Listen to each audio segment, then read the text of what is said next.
Assalamu alaikum dear students. I hope you all are fine. I am your chemistry instructor Professor Shabazz. Dear students, आज हम discuss करने वाले हैं preparation of alcohols को और specifically हम मैथनॉल यानी मिथाइल अल्कोहल एंड एथनॉल यानी इथाइल अल्कोहल की प्रिपरेशन को डिटेल से देखेंगे. So let's move toward light board. जी डियर स्टूडेंट्स, तो आज के लेक्चर में हम पढ़ेंगे प्रिपरेशन ऑफ एल्कोहल्स. इससे पहले हमने नोमेनक्लेचर देखा, टाइप्स ऑफ एल्कोहल्स देखी और हमने उनको डिटेल से पढ़ा. सो आज हम प्रिपरेशन देखेंगे. सबसे पहले हम वुड स्प्रिट या जिसको हम मिथाइल अल्कोहल कहते हैं और देन हम एथेनॉल या जिसको हम इथाइल अल्कोहल कहते हैं, हम इनकी प्रिपरेशन आज के लेक्चर में देखेंगे. स्टूडेंट्स, सबसे पहले तो जान रखें कि हमारे पास जो मिथाइल अल्कोहल है जिसको हम मैथनॉल भी कह सकते हैं, हम उसको वुड स्प्रिट भी कहते हैं. क्यों? क्योंकि सबसे पहले हमने मिथाइल अल्कोहल या मैथनॉल को लकड़ी में से डिस्टिल किया था. So that's why they also called wood spirit. Dear students, आज के इस टॉपिक में आपको वाटर गैस से किस तरह से हम मिथाइल अल्कोहल यानी मैथनॉल तैयार कर सकते हैं, ये आपको प्रोसीजर सारा बताएंगे. स्टूडेंट, हम इस प्रोसीजर को पेटार्ट प्रोसेस भी कहते हैं. याद रखिएगा, ये नाम आपको आना चाहिए, पेटार्ट प्रोसेस.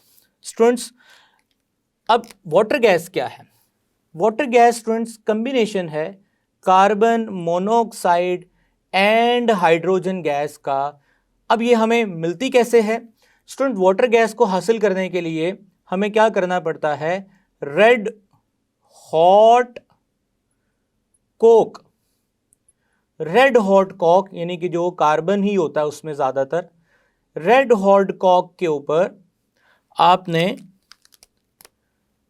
वाटर स्प्रिंकल करना होता है और इससे जो एक स्टीम यानी कि वेपर्स निकलेंगे, जस्ट लाइक स्टीम, जिस तरह भाप निकलती है वैसे ही आपको वेपर्स निकलते हुए नजर आएंगे और उन वेपर्स में स्टूडेंट्स कार्बन मोनोऑक्साइड और हाइड्रोजन गैस होगी जिसको हम वाटर गैस कहेंगे. स्टूडेंट, ये जो वाटर गैस है हम इसको यूज़ करेंगे और हम मैथनॉल को तैयार करेंगे. कैसे? हमने करना क्या है कि हमने इस वाटर गैस का स्टूडेंट्स रिएक्शन करवाना है in the presence of suitable catalyst like zinc oxide and chromium oxide around 450 degree temperature and 200 atm pressure. इस कंडीशन पे गुजरने के बाद वाटर गैस अपने आप को कन्वर्ट करेगी CH3OH यानी मिथाइल अल्कोहल में. अब ये जो प्रोसीजर है इसके 1 बाय 1 स्टेप्स आपके साथ शेयर करते हैं. स्टूडेंट, सबसे पहले आपने क्या करना है? आपने वाटर गैस को इनपुट करना है इस कंटेनर के अंदर. ये जो कंटेनर है ये गैस प्योरीफायर है. गैस प्योरीफायर का मतलब है कि ये एक ऐसी डिवाइस है जो वाटर गैस को प्योरीफाई करेगी, यानी डस्ट रिमूव करेगी, इम्प्योरिटीज़ को निकालेगी. डस्ट रिमूव इसलिए कर रहे हैं ताकि बाद में जाके हमारा जो प्रोडक्ट बनेगा उसमें डस्ट मौजूद ना हो. सो सबसे पहले प्रोसीजर में हमें करना क्या है? प्योरीफिकेशन करनी है. किसकी प्योरीफिकेशन करनी है स्टूडेंट? वाटर गैस की प्योरीफिकेशन करनी है. प्योरीफिकेशन करने के बाद देन ये जो हमारे पास वाटर गैस है जिसमें carbon monoxide and hydrogen gas है, हम इसको ट्रांसफ़र करेंगे नेक्स्ट कंपार्टमेंट में जो कि कंप्रेसर है. अब कंप्रेसर का काम क्या है? कंप्रेशन करना, यानी कि गैस को कंप्रेस करना. अराउंड 200 atm प्रेशर पे ये कंप्रेसर जो है ये वाटर गैस को क्या करेगा? कंप्रेस करेगा. तो स्टूडेंट्स, हमारा जो दूसरा ये पार्ट है, हम इसको अगर लेबल करें तो ये कंप्रेसर है. कंप्रेसर के बाद कॉइल्ड पाइप है. अब कॉइल्ड पाइप क्यों रखते हैं? अगर गैस की कंप्रेशन को मेंटेन करना चाहते हैं तो आपको कॉइल्ड पाइप लेना पड़ता है. अगर स्ट्रेट पाइप लेंगे तो कंप्रेस गैस जब उस स्ट्रेट पाइप में से गुजरेगी तो उसके ऊपर कंप्रेशन ख़त्म हो जाएगी. सो अगर आप चाहते हैं कि इस कंप्रेसर की मदद से जो हमने वाटर गैस पे 200 atm प्रेशर अप्लाई किया है वो बरकरार रहे, तो इस गैस को कॉइल्ड पाइप से गुजारना है और नेक्स्ट चेंबर में मुंतकिल करना है। स्टूडेंट, जो नेक्स्ट चेंबर है हमारे पास वो है जी रिएक्शन चेंबर। इस रिएक्शन चेंबर में क्या होगा, इस रिएक्शन चेंबर में student carbon monoxide and hydrogen gas ये दोनों आएंगे और ये रिएक्ट करेंगी आपस में इन the presence of zinc oxide and chromium oxide around 450 degree temperature. Students, ये जो हमारे पास स्टैक्स पड़े हुए हैं ये कैटलिस्ट हैं, ठीक है, ये कैटलिस्ट के स्टैक्स हैं। सो स्टूडेंट्स, इस रिएक्शन चेंबर में रिएक्शन होगा और रिएक्शन के बाद डियर स्टूडेंट क्या प्रोड्यूस होगा, CH3OH। क्योंकि इस चेंबर में बहुत ज़्यादा टेम्परेचर है तो हमारा जो प्रोडक्ट है अभी वो किसकी फॉर्म में यहाँ पे एग्जिस्ट करेगा, in the form of gas. So हम अपने प्रोडक्ट को यहाँ से बाहर निकालेंगे और देन हम उसको पास करेंगे नेक्स्ट चेंबर में जो कि कंडेंसर है। स्टूडेंट्स, कंडेंसर का काम क्या है, कंडेंसर का काम यह है कि गैस को लो टेम्परेचर पे लेके आए और उसको कंडेंस करे और देन गैस को कन्वर्ट करे किसके अंदर, लिक्विड के अंदर। जी, कंडेंसर का क्या काम है कि हाई टेम्परेचर से कौन सा टेम्परेचर प्रोवाइड करे, लो टेम्परेचर, और उसके साथ साथ लो टेम्परेचर प्रोवाइड करे और साथ में प्रेशर भी अप्लाई करे। सो स्टूडेंट्स, लो टेम्परेचर और प्रेशर अप्लाई करने की वजह से, प्रेशर तो ऑलरेडी है लेकिन यहाँ पे लो टेम्परेचर सबसे ज़्यादा की फैक्टर है। सो लो टेम्परेचर पे कंडेंसर में से जब ये गैस गुजरेगी तो स्टूडेंट्स ये गैस किस में चेंज हो जाएगी, लिक्विड में। और फाइनली आपके पास अगला जो पोर्शन है वो रिसाइकलिंग का है। रिसाइकलिंग से मुराद क्या है कि जब यहाँ से गैस लिक्विड बन के इस चेंबर में आएगी तो वो हमारे पास मैथनॉल किसकी फॉर्म में आएगा, लिक्विड। लेकिन लिक्विड के अलावा अगर कुछ अनरिएक्टेड कंटेंट आगे आ चुका है, अनरिएक्टेड कंटेंट का मतलब है कार्बन मोनोऑक्साइड या हाइड्रोजन गैस अनरिएक्टेड फॉर्म में ही कंडेंसर में आ गई है लेट्स से, तो हम उसको रीपंप कर देंगे और वापस यहां से जाएगी कौन सी gas, student, carbon monoxide and hydrogen gas recycle होगी और रीसाइकल होने के बाद दोबारा से वो किस में ऐड होगी, कंप्रेसर में। पीछे से फ्रेश वाटर गैस भी ऐड करेंगे और यहाँ से रीसाइकल मटेरियल भी आ जाएगा और देन ये प्रोसीजर दोबारा से फॉलो होगा। स्टूडेंट्स, एक दफ़ा हम दोबारा रिपीट कर लेते हैं। सबसे पहले हमने क्या की, purification, then compression around 200 atm, then reaction chamber के बाद स्टूडेंट्स कंडेंसर। तो स्टूडेंट्स, कंडेंसर का काम क्या है, हाई प्रेशर अप्लाई करना और लो टेम्परेचर प्रोवाइड करना। इस कंडीशन पे क्या होता है कि जो गैस के मॉलिक्यूल हैं वो करीब आ जाते हैं। जो वो करीब आते हैं तो उनके दरमियान में definitely students intermolecular forces create होंगी जिसकी वजह से वो गैस किस में चेंज होगी, लिक्विड में। अंडरस्टूड बात है कि अगर गैस के मॉलिक्यूल को करीब करना है तो हाई प्रेशर रिक्वायर्ड है और लो टेम्परेचर रिक्वायर्ड है। लास्ट में स्टूडेंट्स हमने क्या की, रीसाइक्लिंग की। यहाँ जाते जाते मैं आपको एक छोटी सी चीज़ बताता हूँ, आपको याद रहेगी। स्टूडेंट, इनिशियली कार्बन मोनोऑक्साइड और हाइड्रोजन का जब रिएक्शन होता है तो first of all they will convert into methane. Then ये जो मीथेन है, एक्चुअली ये मीथेन ऑक्सीडाइज होता है और ऑक्सीडाइज होने के बाद कन्वर्ट होता है CH3OH के अंदर। जी डी स्टूडेंट्स, तो हमारा जो ये आर्टिकल है मैथनॉल की प्रिपरेशन कंप्लीट हो चुका है। जी डी स्टूडेंट्स, तो सबसे पहले मैथनॉल के बारे में आपको जो चीज़ एक्स्ट्रा एडिशनल इन्फॉर्मेशन के तौर पे पता होनी चाहिए, ये जो है ना कलरलेस लिक्विड है एंड इसका बॉइलिंग पॉइंट जो है वो 65 डिग्री होता है। दूसरी चीज़, has a sharp wine like odour and burning taste. Burning taste होता है स्टूडेंट, जैसे आप कोई सॉफ्ट ड्रिंक पीते हैं तो उसका बर्निंग टेस्ट होता है, और वाइन लाइक ऑडर यानी कि जिस तरह आप कह सकते हैं शराब की तरह इसकी स्मेल होती है। Only alcohol which is more acidic then water, ये वाहिद अल्कोहल है जो पानी से ज़्यादा एसिडिक है, बाकी जो अल्कोहल्स हैं वो पानी से लेस एसिडिक होंगे। स्टूडेंट्स ये आगे जाके बताएंगे आपको कि why alcohols are acidic in nature. Dear students, एक बात याद रखिएगा कि अगर अल्कोहल की एसिडिक नेचर को अगर आपने मिनरल एसिड से कंपेयर करना है तो ये बहुत वीक एसिड है, लेकिन पानी की एसिडिटी के साथ अगर इसको कंपेयर किया जाए तो ये एक वाहिद अल्कोहल है जो पानी से ज़्यादा एसिडिक है और बाकी अल्कोहल पानी से कम एसिडिक हैं। मिसिबल यानी कंप्लीटली मिसिबल मतलब हल होना with water in all proportion. जी स्टूडेंट्स, आखिरी point, methanol is also called methyl alcohol, carbinol alcohol या वुड नेप्था और वुड स्प्रिट, ये सारे जो है ना मैथेनॉल के स्टूडेंट्स दूसरे नाम हैं।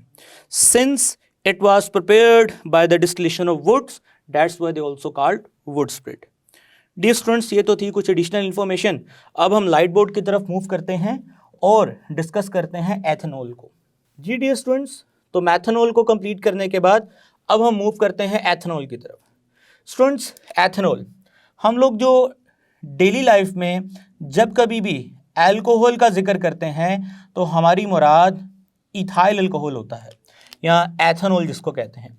जी डियर स्टूडेंट्स, तो एथेनॉल की जैसे कि बात हो रही थी कि एथेनॉल को तैयार करने के लिए फर्मेंटेशन कोई एक वाहिद मेथड नहीं है, इसके अलावा भी बहुत सारे मेथड्स को हमने लैब में तैयार किया है, यानी कि सिंथेटिक मेथड्स हैं। ऐसे मेथड्स जो लेबॉर्ट्री में हम खुद डिज़ाइन करते हैं, हम उन्हें सिंथेटिक मेथड्स कहते हैं।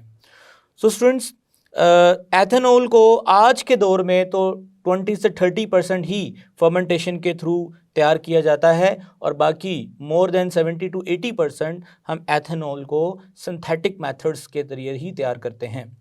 स्टूडेंट्स, अब फर्मेंटेशन क्या है, सबसे पहले हम ये समझे अपने सिलेबस को सामने रखते हुए। It is a biochemical process, ये एक बायोकेमिकल प्रोसेस है, यानी ऐसा केमिकल प्रोसेस जिसमें बायोलॉजिकल ऑर्गेनिजम्स शामिल होते हैं, हम उन्हें बायोकेमिकल प्रोसेस कहते हैं। लाइक जीस्ट, आप देखेंगे आगे कि हम जीस्ट को शामिल करेंगे। सो केमिकल प्रोसेस करवाया लेकिन किसी बायोलॉजिकल ऑर्गेनिज्म की वजह से, so biochemical process which occur in the presence of certain enzymes. Enzymes definitely कौन प्रोड्यूस करेगा? जीस्ट प्रोड्यूस करेगी, secreted by micro organism such as yeast. तो स्टूडेंट्स, हम इसको फर्मेंटेशन का नाम देंगे। अब फर्मेंटेशन के लिए जो नेसेसरी ज़रूरी कंडीशंस हैं, सबसे पहले तो ऑप्टिमम टेम्परेचर ज़रूरी है। स्टूडेंट्स, ऑप्टिमम टेम्परेचर से मुराद एक ऐसा टेम्परेचर जहाँ पे ये प्रोसीजर बेस्ट परफॉर्म करेगा, हम उसको ऑप्टिमम टेम्परेचर कहते हैं। और फर्मेंटेशन के लिए जो ऑप्टिमम टेम्परेचर है वो 25 डिग्री से 35 डिग्री तक रहेगा। प्रॉपर एरेशन, यानी इसमें जो एयर, एरेशन मतलब एयर यानी हवा का जो पैसेज है, हम उसको एरेशन कहते हैं। सो इस प्रोसीजर में कंट्रोल्ड अमाउंट में हमें ऑक्सीजन चाहिए होती है, सो उसके लिए हमें प्रॉपर एरेशन भी ज़रूरी है, यानी पीछे से प्रॉपर एरेशन आए और आगे कंट्रोल्ड सिस्टम लगाया जाए जो कंट्रोल्ड अमाउंट में ऑक्सीजन जो है सिस्टम के अंदर पुट करे। सो हमें इस फर्मेंटेशन प्रोसेस के लिए प्रॉपर एरेशन का सिस्टम डेवलप करना पड़ता है। डाइल्यूशन ऑफ अ सोल्यूशन, इसमें मैं आपको ये बताऊंगा कि 1:5। 1:5 का मतलब ये है कि आपने आगे जाके देखना है कि फर्मेंटेशन प्रोसेस के लिए आपने सोल्यूशन तैयार करना है। सो सोल्यूशन में सल्यूट की रेशो 1 होगी और सॉल्वेंट की रेशो 5 होगी, यानी कि आपने जितना भी सल्यूट लेना है उससे उसके मुकाबले में आपने सॉल्वेंट को 5 टाइम्स यूज़ करना है। So students, absence of any preservative, किसी किस्म का प्रिजर्वेटिव आपने यूज़ नहीं करना क्योंकि आप इसमें जीस्ट इस्तेमाल कर रहे हैं। सो प्रिजर्वेटिव्स जो हैं वो जीस्ट को क्या कर सकते हैं? डिकम्पोज कर सकते हैं। सो किसी किस्म का प्रिजर्वेटिव आपने यूज़ नहीं करना इस फर्मेंटेशन के प्रोसेस में। सो डियर स्टूडेंट्स, ये तो थी कुछ कंडीशंस। अब हम चलते हैं रॉ मटेरियल की तरफ। रॉ मटेरियल की बात करें तो स्टूडेंट्स, हम मोलासिस का इस्तेमाल कर सकते हैं, स्टार्च ग्रेन्स का इस्तेमाल कर सकते हैं और फ्रूट जूसेस का इस्तेमाल कर सकते हैं फर्मेंटेशन प्रोसेस में। सो सबसे पहले हम देखेंगे फ्रॉम मोलासिस। क्या होते हैं molasses? The residue obtain after crystallisation of sugar from concentrated sugar cane juice is called molasses। हम इसको एक दफ़ा दोबारा समझते हैं। आपने करना क्या है, कंसंट्रेटेड यानी गाढ़ा गन्ने का रस लेना है और उस गन्ने के रस में से आपने क्रिस्टल्स को अलग कर लेना है, यानी कि जो आप आम तौर पे गुड़ या शक्कर की शक्ल में हासिल करते हैं। उसको अलग करने के बाद जो रेजिड्यू बचता है स्टूडेंट्स, हम उसको मोलासेस कहते हैं। आपको स्क्रीन पे नज़र भी आ रहा होगा। तो स्टूडेंट्स आपने करना क्या है, वो मोलासेस इस्तेमाल करना है। अच्छा, एक दफ़ा दोबारा डेफिनेशन को पढ़ लें। द रेजिड्यू यानी बाकियात obtain after crystallisation of sugar from concentrated sugar cane juice, यानी शुगर केन जूस में से आप शुगर क्रिस्टल्स को निकाल लें, उसके बाद जो रेजिड्यू बचेगा ना उसको मोलासेस कहेंगे, इट्स कॉल्ड मोलासेस। तो स्टूडेंट्स ये हमारे पास जो फॉर्मूला है ये मोलासेस का फॉर्मूला है। आपने मोलासेस का सॉल्यूशन तैयार करना है। किस तरह तैयार करना है, 1:5, यानी इसमें आपने पानी ऐड करना है और आपने मोलासेस ऐड करना है। 1 किलो मोलासेस में 5 किलो पानी ऐड करना है। और इन्वर्टेज जो कि एक एंजाइम है, जिस नाम के एंड पर एज आएगा वो एंजाइम है जो कि कौन प्रोड्यूस करेगी, जीस्ट। अब जीस्ट ये जो एंजाइम प्रोड्यूस करेगी, ये एंजाइम अपने सबस्ट्रेट पे एक्ट करेगा और इसको कन्वर्ट करेगा students C6H12O6, C6H12O6। Actually students जो मोलासेस है, याद रखिएगा, ये एक डाइसैकेराइड है जो कि ब्रेक होके मोनोसैकेराइड्स में कन्वर्ट होगा। इनमें से एक मोनोसैकेराइड जो है स्टूडेंट्स वो ग्लूकोज है और एक फ्रुक्टोज है। स्टूडेंट्स अब जो ग्लूकोज है वो फर्दर जीस्ट उस पे एक्ट करेगा थ्रू जाइमेज एंजाइम, और जाइमेज यानी जीस्ट ने जाइमेज एंजाइम प्रोड्यूस करना है और जाइमेज ने ग्लूकोज को कन्वर्ट करना है स्टूडेंट्स CH3CH2OH, यानी कि एथेनॉल, एथेनॉल में, और साथ में रिलीज करनी है यहाँ से कौन सी gas, carbon dioxide gas. Students इस एथेनॉल में ये फ्रुक्टोज शामिल रहेगा और इस फ्रुक्टोज की वजह से स्वीट टेस्ट, मीठा जायका रहेगा इसका। सो ये आपके पास अल्कोहल, जिसको हम आम लफ्ज़ों में शराब भी कहते हैं, ये प्रिपेयर हो चुकी है और उसमें मिठास यानी फ्रुक्टोज की शक्ल में वो ऐड हो चुकी है। सो ये जो प्रोसीजर है स्टूडेंट्स, ये है जी फ्रॉम मोलासेस। अब हम चलते हैं सेकेंड प्रोसीजर की तरफ और वो है जी फ्रॉम स्टार्च। स्टूडेंट्स स्टार्च के बहुत सारे सोर्सेज हैं। पोटैटो जो है बड़ा रिच सोर्स है स्टार्च का, उसके अलावा बार्ले, उसके अलावा स्टूडेंट्स मेज़, ये जो सारे के सारे ये हैं, ये बड़े रिच सोर्सेज हैं स्टार्च के। अब स्टार्च की आपने सबसे पहले तो हाइड्रोलिसिस करनी है एंड देन फर्मेंटेशन करनी है। सो सबसे पहले तो स्टार्च ये आपने लेना है, ये स्टार्च का फार्मूला है और याद रखिए स्टार्च एक पॉलीसेकेराइड है, ये आप छोटी क्लासों में पढ़ के आए हैं।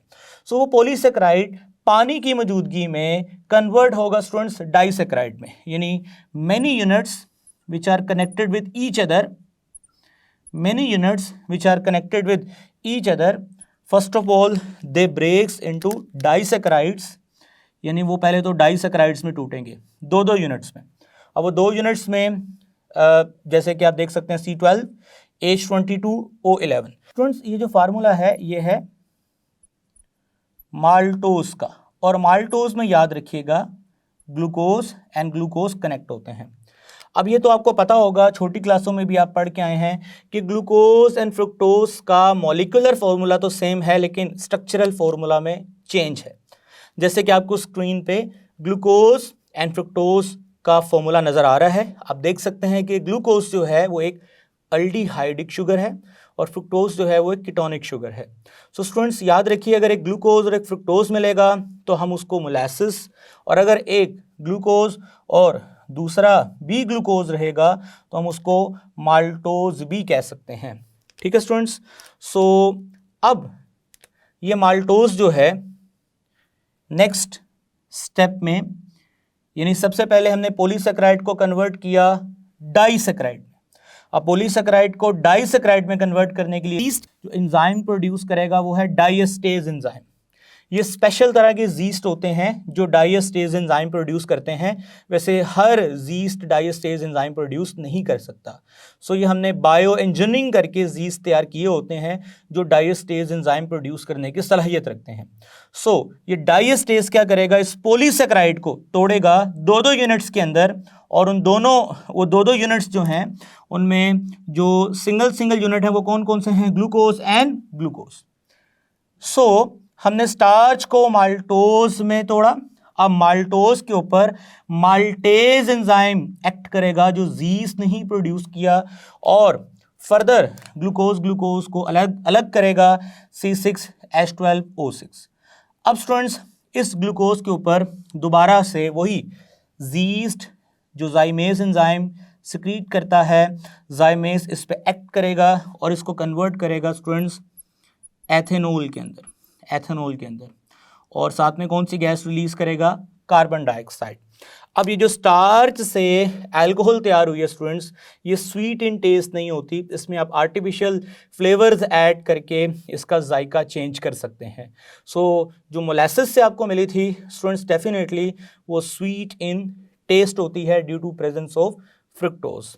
डियर स्टूडेंट्स, आपको एक और चीज़ बताऊं कि जो मोलेसिस है जिसको आपने C12H22O11 बोला, आप इसको सुक्रोज भी कह सकते हैं, आप आगे जाके इसको सुक्रोज भी कहेंगे। सो ये भी बात आपने याद रखनी है कि इसके एक से ज़्यादा नाम भी हैं। स्टूडेंट्स, अभी तक हमने एथेनॉल को तैयार किया from molasses and from starch. अब आपको मैं कुछ मज़ीद इंफॉर्मेशन बताने वाला हूँ कि फर्दर हम किस तरह से अब इसको एक्सट्रैक्ट करते हैं सिस्टम में से जब ये अल्कोहल तैयार हो जाती है।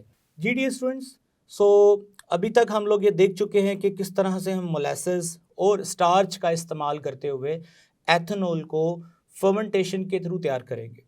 अब फर्दर क्या करना है students, alcohol obtain by fermentation is only up to 12% and never exceeds 14%। ये की वर्ड है, आपने इसको हाईलाइट करना है, because beyond this limit enzymes become inactive.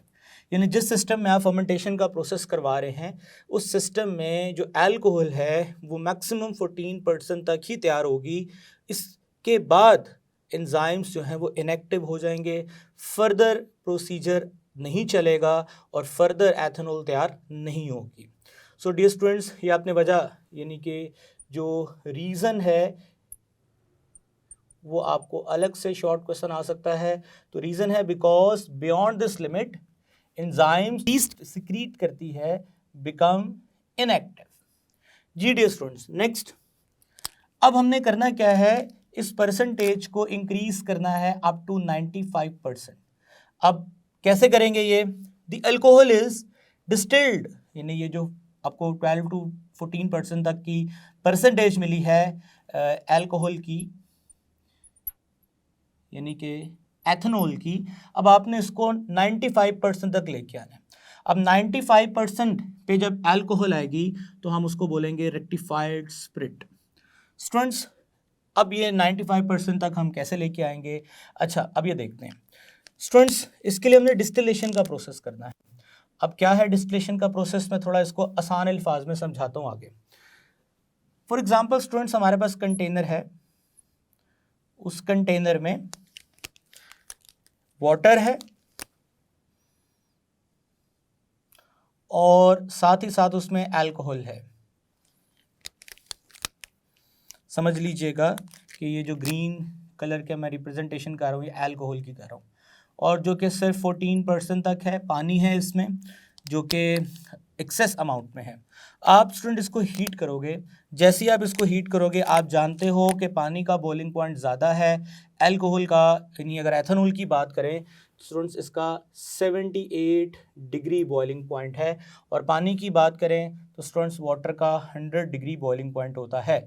So heat करने पे आपको पता है कि जो वेपर्स बनेंगे उनमें ज़्यादातर कंसंट्रेशन जो है स्टूडेंट्स वो किसकी होगी, वेपर्स में अल्कोहल्स के वेपर्स ज़्यादा होंगे और वाटर के वेपर्स कम होंगे। सो वेपर्स उन्हीं के ज़्यादा बनेंगे जिनका बॉइलिंग पॉइंट क्या है, कम है। सो आप इसको कंडेंस करोगे, सो आप इसको कंडेंसेशन प्रोसेस में अप्लाई करोगे और इन वेपर्स को जब कंडेंस करोगे तो अब मान लीजिए कि इन वेपर्स में अराउंड 60% एथेनॉल थी। ये जस्ट आपको समझाने के लिए एक वैल्यू बता रहा हूँ, वेरिएशन आ सकती है वैल्यू में, और 40% इसमें वाटर है, 40% इसमें वाटर है। सो अब आप इन वेपर्स को जब कंडेंस करोगे, दोबारा से लिक्विफाई करोगे, तो वाटर की परसेंटेज कम हो चुकी है और अल्कोहल की परसेंटेज जो है वो ज़्यादा हो चुकी है जी। सो स्टूडेंट्स अगेन रीडिस्टिल करोगे आप, यानी इसको दोबारा से इस प्रोसीजर से गुजारोगे। सो अब की बार जब दोबारा इसको हीट करोगे, फिर से वेपर्स बाहर आएंगे, अगेन वेपर्स अल्कोहल्स के ज़्यादा आएंगे और वाटर के वेपर्स कम आएंगे। सो अगेन यहाँ पे परसेंटेज वाटर की फिर डिक्रीज़ हो जाएगी और अल्कोहल के वेपर्स की परसेंटेज चूँकि ज़्यादा है, सो कंडेंसेशन करने पे अगेन अल्कोहल की परसेंटेज ज़्यादा और वाटर की परसेंटेज कम हो जाएगी। इस तरह आप प्रोसीजर को करते रहेंगे और अगेन एंड अगेन करने के बाद आपको 95% अल्कोहल और 5% वाटर एंड पे मिलेगा। सो जब आप इस केस में पहुंचोगे तो then finally you will get azeotropic mixture. And what is azeotropic mixture आप लोगों ने फर्स्ट ईयर में पढ़ रखा है।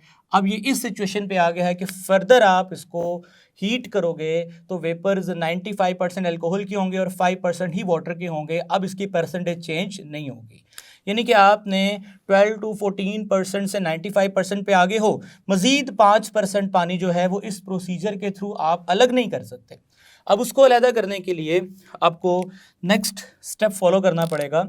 सो absolute alcohol can also be obtained by redistillation of rectified spirit. जैसे कि आपको ऊपर बताया 95% अल्कोहल रेक्टिफाइड स्पिरिट अब कहलाएगी।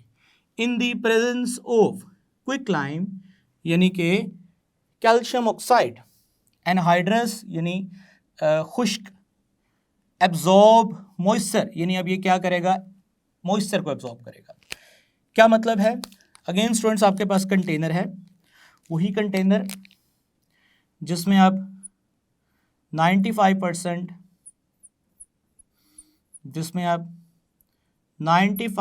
वाटर 95% अल्कोहल है CH3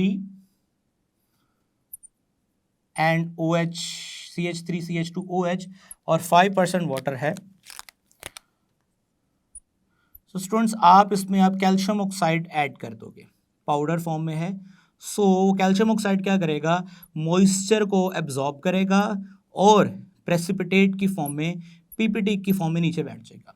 तो आप इन पीपीटीज को रिमूव कर दोगे तो ये पीपीटीज बाकी का 5% वाटर भी क्या कर देंगे स्टूडेंट्स, रिमूव कर देंगे। सो अब आपको 100% जो अल्कोहल मिलेगी, 100% अल्कोहल, याद रखिएगा यहाँ पे मैं लिख रहा हूँ जी 100% इथाइल अल्कोहल। उस 100% इथाइल अल्कोहल को स्टूडेंट हम एब्सोल्यूट अल्कोहल या एब्सोल्यूट स्पिरिट भी कहते हैं। इसी तरह आप रेक्टिफाइड स्पिरिट या रेक्टिफाइड अल्कोहल भी कह सकते हैं। ठीक है, आई होप स्टूडेंट कि ये दोनों टर्म्स आपको शॉर्ट क्वेश्चन के लिए अच्छे से समझ आ गई हैं। नेक्स्ट पॉइंट है students denaturing of alcohol. Denaturing of alcohol का मतलब क्या है कि sometime ethanol is denatured by addition of 10% methanol to avoid its use for drinking purpose, यानी पीने के लिए लोग इसको इस्तेमाल ना करें, इसलिए इसको मिसफिट फॉर ड्रिंकिंग यानी कि ड्रिंकिंग पर्पस से बचाने के लिए हम इसको डीनेचर करते हैं। कैसे? अल्कोहल्स में हम ऐड करते हैं स्टूडेंट्स, क्या ऐड करते हैं, 10%, यहाँ पे मेंशन है ये चीज़, 10% मैथनॉल, यानी आपने CH3OH 10% मैथनॉल ऐड कर देना है।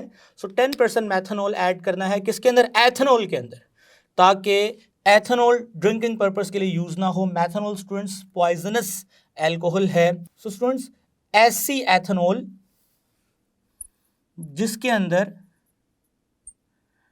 90% एथेनॉल, 10% स्टूडेंट हम इसमें ऐड करेंगे मैथनॉल, प्लस इसमें हम small quantity of pyridine and acetone में ऑल्सो भी एडेड फॉर दिस पर्पस।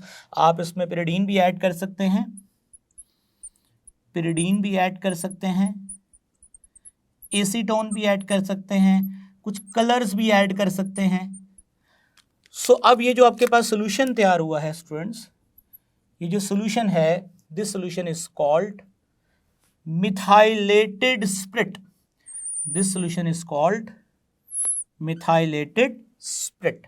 और ये आपने अल्कोहल को डीनेचर कर दिया। अब ये ड्रिंकिंग पर्पस के लिए यूज नहीं हो सकती, क्योंकि अब ये पॉइजनस मिक्सचर बन चुका है।